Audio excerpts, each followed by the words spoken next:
आप सभी को मेरा नमस्कार। स्वागत है आप सबका प्राइम ट्रिपलेट्स के सेशन में, जिसमें हम कैलकुलेशन डिस्कस कर रहे हैं।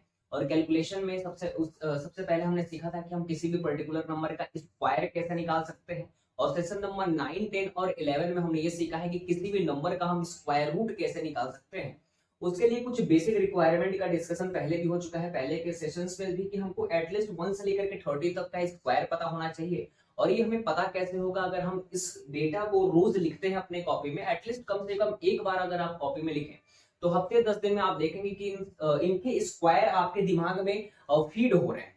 कि जैसे ही कोई बोलेगा कि 26 का स्क्वायर क्या होता है, तो हमारे मुंह से क्या निकलेगा? 676। कोई बोलेगा 13 का, तो 169। फिर एक और बात की गई थी कि ये कुछ ऑब्जर्वेशंस हैं जो हमें पता होना चाहिए। कि जैसे कि किसी भी नंबर का अगर यूनिट डिजिट 3 है, या फिर किसी भी नंबर का यूनिट डिजिट 7 है, तो ऐसे किसी भी संख्या का अगर हम वर्ग कर दें, उस संख्या का स्क्वायर कर दें, उस नंबर का स्क्वायर कर दें, तो जो भी हमें वैल्यू मिलेगी स्क्वायर करने के बाद, या फिर जो भी स्क्वायर वैल्यू मिलेगी, उसका यूनिट डिजिट 9 होगा। ये सब हम डिस्कस कर चुके हैं सेशन नंबर 9, 10, 11 में। और इन्हीं ऑब्जर्वेशंस और इन्हीं डेटा के बेसिस पे हमने एक मेथड का नाम दिया था, जिसे वैदिक मेथड या फिर फूफा या मामा वाला मेथड बोला था। फूफा या मामा वाला मेथड इसलिए इसको बोलते हैं क्योंकि हम लास्ट के 2 डिजिट्स को एक्सक्लूड कर देते हैं। जैसे हम सब जानते हैं कि जैसे ही कोई साला मामा बन जाता है और जीजा फूफा बन जाते हैं, तो उनकी वैल्यू थोड़ी कम कर दी जाती है, उनको अटेंशन मिलना थोड़ा कम हो जाता है। और इसीलिए क्या होता है, वो मुंह बनाए घूम रहे होते हैं। जैसे उनका यह कि कुछ भी फंक्शन पड़े, हमें सबसे पहले पूछा जाए। ठीक, क्योंकि जूता चुराई तुम कितना दोगे अपने सालियों को, ये भी कौन बताएगा? उसका मामा या फिर उसका फूफा। तो ये उनको होता है कि हमें अटेंशन इस लेवल की मिलनी चाहिए, लेकिन अटेंशन मिलना बंद हो जाता है, जिसकी वजह से वो क्या करते हैं, आप देखोगे अपने भी घर में देखेंगे, उनका मुंह जरूर शादी के बाद जरूर गुस्साया हुआ फूफा और गुस्साया हुआ मामा आपको मिल जाएगा। तो वही डिस्कशन करने वाले हैं इस क्वेश्चन में। कि जैसे हमारा एक पर्टिकुलर क्वेश्चन दे रखा है कि 53,824, 53,824 का मीनिंग क्या है? 53,824 एन स्क्वायर की वैल्यू हमको दे देगा कि 53,884 है, 53,824 है। हमें बोलेगा कि एन स्क्वायर की वैल्यू मतलब एन इंटू एन दे रखा है, और बोल देगा कि हम किसका स्क्वायर कर रहे हैं? एन की वैल्यू। इस एन की वैल्यू बताएं कि किसका हमने मल्टीप्लीकेशन खुद से किया है, कि हमको 53,824 मिला है। फिर दूसरी बात, एक तरीके से ऐसे दे देता है, 53,824 का स्क्वायर रूट बताएं। 53,824 का स्क्वायर रूट क्या होगा, ये बताएं। या फिर इसको एक अलग तरीके से पूछ सकता है कि 53,824 इज टू दी पावर 1/2, 53,824 की घात 1/2, ऐसे भी सवाल को पूछ सकता है। तो सबसे पहला हमारा काम होगा कि हमें जो दे रखा है एन स्क्वायर की वैल्यू क्या दे रखी है? 53,824। अब हमारी जो नजर है, सबसे पहले जाना चाहिए कि जो भी एन स्क्वायर दिया है, जो भी वर्ग दे रखा है, जो भी परफेक्ट स्क्वायर नंबर दे रखा है, उसका यूनिट डिजिट या फिर आम भाषा में बोले कि इकाई का अंक क्या है, उसका इकाई का अंक क्या है। तो हम देख पा रहे हैं कि इसका इकाई का अंक एन स्क्वायर का यूनिट डिजिट। सबसे पहले हमें क्या डिटरमाइन करना है, क्या आइडेंटिफिकेशन करना है कि जो एन स्क्वायर है इसका यूनिट डिजिट क्या है? तो इसका यूनिट डिजिट है 4। अब जैसे ही एन स्क्वायर का यूनिट डिजिट 4 हो गया, तो अगर हम इस ऑब्जर्वेशन, इस डेटा को देखें कि जिस भी नंबर का यूनिट डिजिट 2 होगा, जिस भी नंबर का यूनिट डिजिट 8 होगा, उनको जब हम स्क्वायर कर देंगे, एन स्क्वायर कर देंगे, तो यूनिट डिजिट में क्या मिलने वाला है? 4। तो एन स्क्वायर का यूनिट डिजिट यहाँ पे हमको दे रखा है 4। तो इसका एन का यूनिट डिजिट या तो 2 रहा होगा, या तो 8 रहा होगा। तो यहाँ पे दो यूनिट डिजिट की पॉसिबिलिटी है हमारे पास, या तो यूनिट डिजिट 2 होगा इनका, या तो यूनिट डिजिट होगा 8। और इनमें ही हमें कंफर्मेशन चाहिए, उसी का प्रोसेस हम आगे डिस्कस करेंगे। अगर हम यहाँ पे देख पा रहे हैं कि 2 छोटा है किससे? 8 से। अब हम बढ़ते हैं आगे। जैसे ही ये डिटरमाइन कर लेते हैं कि इसका एन का यूनिट डिजिट क्या रहा होगा, उसके बाद से दोनों डिजिट को हम एक्सक्लूड कर देते हैं। इन दोनों डिजिट को, जो लास्ट के 2 डिजिट्स हैं, उनको एक्सक्लूड कर देते हैं, उनके बारे में कोई चर्चा नहीं होगी, उन्हें कोई अटेंशन नहीं मिलेगा। ठीक, अब हमारे पास बचता है 538। अब हमारे पास बच जाता है 524 को एक्सक्लूड करने के बाद हमारे पास बच जाता है 538। अब हमें 538 को देखना है कि किसके किसके स्क्वायर के बीच में लाई करता है। हम यहाँ पे देख रहे हैं कि 23 का स्क्वायर होता है 529, 23 का स्क्वायर होता है 529, 24 का स्क्वायर होता है 576। अब क्या कर लेना है, अगर हम गिनती लिखना शुरू करें, अगर हम गिनती लिखना शुरू करेंगे तो हम देखेंगे कि 529 और 576 के बीच में 538 आता है। ठीक, अब क्या कर लेना है, 23 और 24 का मल्टीप्लीकेशन ले लेना है। तो 23 इंटू 24 कर लेंगे हम। 23 इंटू 24 का जो मीनिंग होता है कि 23 को आप क्या करें, 24 बार जोड़ दें। 23 को क्या करते हैं, 24 बार जोड़ दें। मल्टीप्लीकेशन का मीनिंग यही है। अगर हम बात करें 23 गुणे 23 का, 23 गुणे 23 का, तो 23 का स्क्वायर होता है और 23 का स्क्वायर हम जान चुके हैं 529।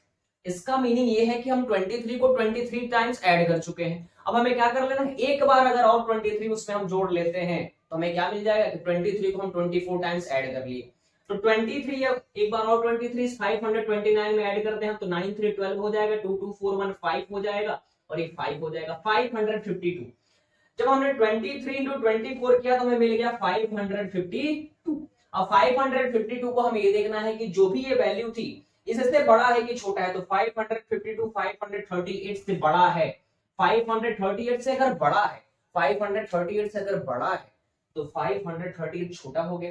तो छोटे वाले यूनिट डिजिट को हम चूज करते हैं। जैसे ही ये वैल्यू छोटी निकल जाती है लोअर लिमिट और अपर लिमिट के मल्टीप्लीकेशन से, लोअर लिमिट और अपर लिमिट के मल्टीप्लीकेशन से, तो छोटे वाले यूनिट डिजिट को हम क्या करते हैं, चूज करते हैं। बड़ी निकल जाती है तो बड़े वाले यूनिट डिजिट को चूज करते हैं। अगर मान लीजिए कि इसके पहले वाले सेशन में हमने डिस्कस किया था कि अगर इक्वल निकल जाए तब भी बड़े वाले यूनिट डिजिट को हम चूज करते हैं। लेकिन इस वाले कंडीशन में हम देख रहे हैं कि 552 538 से बड़ा है तो 538 छोटा है।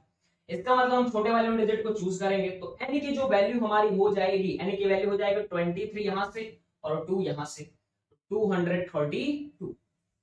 तो हमने स्क्वायर रूट ऑफ 53,824 इज 232, ये हम निकाल पाए। अब हम नेक्स्ट क्वेश्चन को डिस्कस करते हैं। नेक्स्ट क्वेश्चन हमारे पास एन स्क्वायर की वैल्यू जो दे रखी है, एन स्क्वायर की जो वैल्यू दे रखी है, जो एन स्क्वायर की वैल्यू दे रखी है वो है 61,000। एन स्क्वायर दे रखा है हमें 61,500। ये हमारे एन स्क्वायर की वैल्यू दे रखी है और पूछ रहा है भैया एन की वैल्यू बता दे, या फिर 61,504 का स्क्वायर रूट क्या होगा, या फिर हम बोल सकते हैं 61,504 इज टू द पावर 1/2। 61,504 की घात 1/2 क्या होगा, इस तरीके से पूछ लेता है। तो हमें एन स्क्वायर की वैल्यू दे रखी है कितनी, एन इंटू एन की वैल्यू दे रखी है 61,504। तो सबसे पहले हमें ये आइडेंटिफाई करना है कि जो भी स्क्वायर की, जो भी परफेक्ट स्क्वायर नंबर हमें दे रखा है उसका यूनिट डिजिट क्या है। तो 61,504 में हम देख रहे हैं कि इसका यूनिट डिजिट 4 है। तो n का, इस n का यूनिट डिजिट क्या रहा होगा, तो दो ही कंडीशन है, या तो 2 रहा होगा या तो 8 रहा होगा। तो इसको लिख लेना है यहाँ पे, या तो 2 रहा होगा या तो 8। ये हम आइडेंटिफाई कर पाए कि n की यूनिट डिजिट क्या होगी, किससे, कैसे आइडेंटिफाई कर पाए कि हमें n स्क्वायर का पहले यूनिट डिजिट देखे तो 4 आया। तो n का यूनिट डिजिट या तो 2 रहा होगा या तो 8 रहा होगा। हम यहाँ देख रहे हैं कि 2 क्या है, छोटा है 8 से। अब आगे की कार्यवाही करनी है। जैसे ही हम ये आइडेंटिफाई कर पाते हैं या फिर डिटरमाइन कर पाते हैं, लास्ट के 2 डिजिट्स को एक्सक्लूड कर देते हैं। अब इनकी चर्चा नहीं की जाएगी। अब जो भी बच गया उनमें ये देखना होता है कि किसके किसके स्क्वायर के बीच में लाई करते हैं। 615, देखिएगा ध्यान से। 24 का स्क्वायर होता है 516 और 25 का स्क्वायर होता है 625। तो 24 का स्क्वायर हमारे पास जो दे रहा है वो होता है कितना, 576 और 25 का जो स्क्वायर होता है 625। अगर कोई भी बच्चा थोड़ा सा भी दिमाग लगाएगा उसे पता है कि इनके बीच में 615 लाई करता है। तो जो नेक्स्ट स्टेप है इस प्रोसेस का, हमें क्या कर लेना है, 25 का मल्टीप्लीकेशन 24 से। तो 25 इंटू 24 करेंगे तो 600 आता है। मल्टीप्लीकेशन से अगर बचना है तो हम पहले ही बता दिए हैं इसका मीनिंग क्या है। 24 इंटू 25 का मीनिंग यह है कि 24 को 25 बार खुद से जोड़ दें। फिर दूसरा बात, अगर 24 का स्क्वायर लिया जाए तो 24 इंटू 24 इसका मीनिंग आता है, इसका मतलब 24 को हम 24 बार जोड़ रहे हैं। तो 24 को 24 बार जोड़ करके हमारे पास एक वैल्यू निकल करके आ गई है 576। और 576 में अगर एक बार हम 24 जोड़ देंगे तो इसका मतलब 24 को हम 25 बार जोड़ दिए। इसमें 24 अगर हम ऐड कर देंगे तब भी हमारा कितना आना है, 600। अब गुणा भी करके देखेंगे तो कितना आएगा, 600। अब हमें देखना है कि 600 से 615 छोटा है कि बड़ा है। तो साफ साफ ये दिख रहा है कि 615 से 600 छोटा है। तो 615 इस बार बड़ा निकल गया, लोअर लिमिट और अपर लिमिट के मल्टीप्लीकेशन से बड़ा निकल गया, तो हम बड़े वाले यूनिट डिजिट को चूज करते हैं। जैसे ही ये बड़ा निकला, जैसे ही ये बड़ा निकला तो बड़े वाले यूनिट डिजिट को हम चूज करेंगे। और ये जो टेंस यूनिट डिजिट को तो ऐसा डिटरमाइन करेंगे, और जो टेंस और हंड्रेड्स डिजिट है, मतलब यूनिट डिजिट के अलावा जो डिजिट तय होंगे कैसे होंगे, जो लोअर लिमिट है 24 ये लिख देना, कुछ और नहीं सोचना, 24 लिख देंगे यहां से। और यूनिट डिजिट क्या डिटरमाइन किए हम कि बड़े वाले को चूज करना है, क्यों, क्योंकि 615 600 से बड़ा निकल गया, और 600 लाए कहां से है, इस लोअर लिमिट और अपर लिमिट का मल्टीप्लीकेशन 24 into 25 से, तो 248 यही हमारा क्या हो जाएगा आंसर। स्क्वायर रूट ऑफ 61,504 हमारे क्या निकल करके आ जाएगा 248। अगर आप इसे लॉन्ग डिवीजन मेथड से भी करेंगे तो हमें इतना ही मिलेगा। आप करके देखना, आगे की सेशंस में लॉन्ग डिवीजन मेथड को भी लेंगे कि लॉन्ग डिवीजन मेथड कैसे अप्लाई किया जाता है, उसका भी एक सेशन होने वाला है कि हम लॉन्ग डिवीजन मेथड से किसी भी नंबर का स्क्वायर रूट वर्गमूल कैसे निकालते हैं, उसको भी सीखेंगे। तो सबसे पहले आप इस मेथड पे ध्यान दें। अब हम इसके बाद नेक्स्ट क्वेश्चन लेते हैं और देखते हैं क्या दे रखा है। तो बेहद ही सिंपल है, बस प्रोसेस पे स्टेप्स पे आपको ध्यान देना है। और जो बेसिक रिक्वायरमेंट है, जो बेसिक रिक्वायरमेंट है कि कम से कम 1 से लेकर के 30 तक का स्क्वायर तो हमको याद होना चाहिए, और ये जो ऑब्जर्वेशन है ये हमारे दिमाग में होना चाहिए। अब जैसे ही, और ये होगा कैसे, प्रैक्टिस, जितनी बार आप लिखेंगे, जितनी बार रिवाइज करेंगे, उतना आपके दिमाग में ये फीड होता जाएगा। हमारे पास नेक्स्ट क्वेश्चन है कि एन स्क्वायर की जो वैल्यू दे रखी है, एन स्क्वायर की वैल्यू दे रखी है 58,081। एन स्क्वायर की वैल्यू दे रखी है, पूछेगा एन क्या है, या फिर इसको एक दूसरे तरीके से ऐसे लिख दे अंडर रूट 58,081, तो किसका स्क्वायर रूट क्या होगा ये फाइंड आउट कर लेगा। या फिर 58,081 इज टू द पावर 1/2, 58,081 की घात 58,081 की घात 1/2 हो सकता है।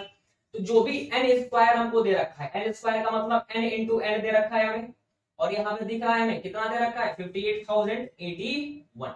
तो जैसे ही एन स्क्वायर हमारे पास आए तो हमारी नजर सबसे पहले जानी चाहिए कि एन स्क्वायर का यूनिट डिजिट या फिर इकाई का अंक क्या है। हम देख पा रहे हैं कि इकाई का अंक यहाँ पे हमें 1 मिल जाता है, 1 मिल जाता है, तब हमारा दिमाग जाना चाहिए ऑब्जर्वेशन पे कि भाई हम सीखे थे एक बात कि अगर वर्ग का इकाई का अंक 1 आ जाता है तो उस संख्या का इकाई का अंक या तो 1 रहा होगा या तो 9 रहा होगा। if we are having 1 as unit digit of a number, then the unit digit of that particular number will be either 1 or 9, या तो 1 रहा होगा या तो 9 रहा होगा। ये डिटरमाइन करने के बाद या तो 1 रहा होगा या तो 9 रहा होगा, लास्ट के 2 डिजिट्स को हम एक्सक्लूड कर देते हैं। अब इसके बाद जो भी हमारे पास बच जाता है 580, अब इसको देखते हैं कि 580 किसके किसके स्क्वायर के बीच में लाई करता है। तो 24 है 576, 25 है 625। हम क्या कर लेते हैं, अगर गिनती को लिखेंगे आप तो हमें पता चल जाएगा कि 24 का स्क्वायर 576 था, 25 का स्क्वायर 625 था। तो कोई भी अगर दिमाग लगाएगा तो इनके बीच में ही लाई कर रही होगी वैल्यू किसकी 580 की। अब नेक्स्ट स्टेप क्या है कि 24 into 25 का मल्टीप्लीकेशन ले लेना है। ये हमारा लोअर लिमिट है और ये हमारा अपर लिमिट है, तो दोनों का मल्टीप्लीकेशन लिया, कितना आने वाला है 600। इसका तरीका क्या हमने कहा है कि 24 का स्क्वायर का मतलब क्या है कि 24 को हम 24 बार जोड़ चुके हैं खुद से, और 24 into 25 का मतलब क्या है कि 24 को 25 बार जोड़ना है। तो जब यहाँ हम 24 बार जोड़ चुके हैं तो एक बार और जोड़ेंगे तो 25 बार जोड़ दिया, तो 600 हमें वैल्यू मिलती है। और 600 क्या है, छोटा है 580 से। अब जैसे ही ये वैल्यू छोटी निकली, हमें छोटे वाले यूनिट डिजिट को कंसीडर करना पड़ेगा।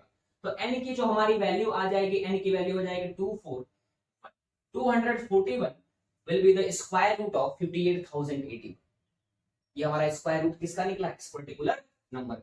तो स्टेप बाय आप स्टेप इसको समझिए, कुछ ऑब्जर्वेशंस हैं, कुछ डेटा है जो हमारे दिमाग में होने चाहिए, और उसको याद करने का तरीका क्या है, केवल और केवल प्रैक्टिस, केवल और केवल पेन से लिखना। ठीक, तो आगे बढ़ते हैं। हमारा जो एन स्क्वायर जो दे रखा है, एन स्क्वायर की वैल्यू हमको दे रखी है 67,000। एन स्क्वायर हमें दे रखा है 67,081 और पूछेगा कि एन की वैल्यू आप बता दें हमें। 67,081 दे रखा है, तो हम किस नंबर का स्क्वायर कर रहे थे कि हमको 67,081 मिला।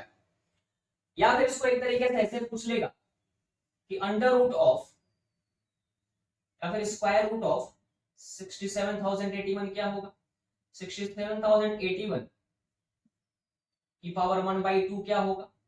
आप देखिए ध्यान से, हमारे पास n स्क्वायर की जो वैल्यू दे रखी है 67,081 दे रखा है। तो सबसे पहला जो हमें काम करना है तो देखना है कि n स्क्वायर का यूनिट डिजिट क्या है। ये आइडेंटिफाई करने के बाद हमको पता चला कि भैया जो n स्क्वायर दे रखा है इसका यूनिट डिजिट 1 है। तो n का यूनिट डिजिट या तो 1 रहा होगा या तो 9 रहा होगा। ये आइडेंटिफाई करने के बाद नेक्स्ट स्टेप ये है कि लास्ट के टू डिजिट्स को एक्सक्लूड कर दीजिए। वंस और टेंस को क्या कर दीजिए, एक्सक्लूड कर दिए। अब जो भी बच गया यहाँ पे बचा क्या है 670। अब 670 को देखना है कि किसके किसके स्क्वायर के बीच में लाई करता है। तो 25 का स्क्वायर होता है 625, 26 का स्क्वायर होता है 676। तो 25 का जो स्क्वायर हमारे पास क्या है 625 और 26 का जो स्क्वायर है वो है 676। अब इन दोनों का मल्टीप्लिकेशन ले लेना है। 25 इंटू 26 का मल्टीप्लिकेशन ले लेना है। अपर लोअर लिमिट ये है, अपर लिमिट ये है। तभी इन जब दोनों का मल्टीप्लिकेशन लेंगे तो कैसे, इसका मीनिंग ये है कि 25 को 26 टाइम्स आप ऐड करिए। अब 25 इंटू 25 हम जानते हैं कि 25 स्क्वायर होता है। इसका अर्थ ये है कि 25 को हम 25 बार जोड़ चुके हैं। तो क्या कर लेना है 25 को एक बार और ऐड कर लेना है। 25 को क्या कर लेना है एक बार और ऐड कर लेना है। तो 25 इंटू 26 हो जाएगा। ये हो गया 650। अब हमें ये देखना है, अब ये हमें तुलना करना है कि 670 बड़ा है कि 650 बड़ा है। तो 650 इज स्मॉलर देन 670। अब 670 इस केस में बड़ा निकल गया तो बड़े वाले यूनिट डिजिट को हम चूज करेंगे। तो n की जो वैल्यू हमारे पास आएगी 259, यही हमारी क्या हो जाएगी स्क्वायर रूट ऑफ 67,080। तो इस सेशन के लिए अभी तक इतना ही रखते हैं। उम्मीद है कि आपको ये सेशन पसंद आया होगा। अगर सेशन पसंद आया है तो सेशन को जरूर लाइक करें। अगर आप चैनल पर नए हैं तो चैनल को सब्सक्राइब करें और शेयर करना बिल्कुल ना भूलें। तो आज के लिए बस इतना ही। धन्यवाद, नमस्कार।